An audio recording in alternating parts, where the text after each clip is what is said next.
So kom ek vertel vir julle van 'n dag in die lewe van my koopkragkaart. Ek werk so 17 jaar lank al by Koopkrag en dit beteken ek is so 17 jaar lank lid en vir 17 jaar lank gebruik ek amper elke liewe dag my koopkragkaart. Ek is ongelukkige slegte beplanner, so ek dink ek het alles vir vanaand se aandete, maar dan moet ek hier by die winkel stop. So as ek vandag net kan noem van die winkelsentrum hier naby my huis, dit is Grey Shopping Center. En by hom is daar 'n Westpac waar ek kan koop. Hy is nie landwyd gelys Westpac nie, maar ek koop by my tak, so ek is een van die gelukkiges wat daar kan koop. Dan het ek die Petzone. Petzone koop ek my 2 honde se kos, hondekos. Checkers, kruideniersware, Pep-Home, geskenkies vir vriendinne, kollegas, al die nuutste modegoedjies wat mense sien wat jy in jou huis wil hê. Dan gaan ek op, dan kan ek by Pick n Pay clothing koop, waar ek my seun se klere koop, al die goedjies waarvan hy hou. Clicks, skoonmaakmiddels, 342, kosblik, randtrekkers.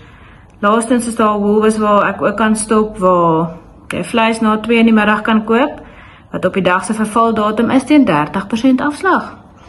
So, soos ek genoem het, elke dag, ek kan nie sonder my kaart nie. Die grootste voordeel vir my van die kaart is, hy maak die 16de van die maand op, is in die middel van die maand, soos almal se cashflow bietjie in sy glorie is. So jy kry jou volle limiet beskikbaar op die 16de van elke maand, al het jy nog nie jou vorige maand se rekening betaal nie. Dan koop jy van die 16de van die maand, kom ons vat argumentsondhalwe Oktober. 16 Oktober is nou donderdag, so ons by die kantoor sê altyd, ons tel letterlik die slaapies af. So van 16 Oktober tot 15 November doen ek my aankope en dan betaal ek aan die einde van November die volle bedrag van wat ek gekoop het op my ooprekening. Ek het 'n begrotingsopsie. Ek weet nie van die wat julle nou die dag gesien het nie. Ons medies is uitgeput op hierdie stadium, so my spaarplan is leeg. Siekkind, dokter, medies, medikasie.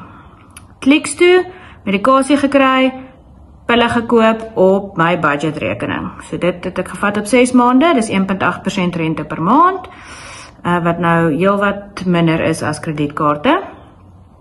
En dan eerste maand rente vry op jou budget, so al jou eerste maand se aankope is sonder rente. En dan die mense wat wil aansluit, neem asseblief kennis, jy moet ongelukkig 'n goeie en skoon kredietrekord hê. So ons wil geen defaults hê nie, ons wil geen fondse hê nie, ons wil geen agterstallige rekeninge hê nie, omdat dit maar krediet is wat ons aan jou toestaan op die einde van die dag.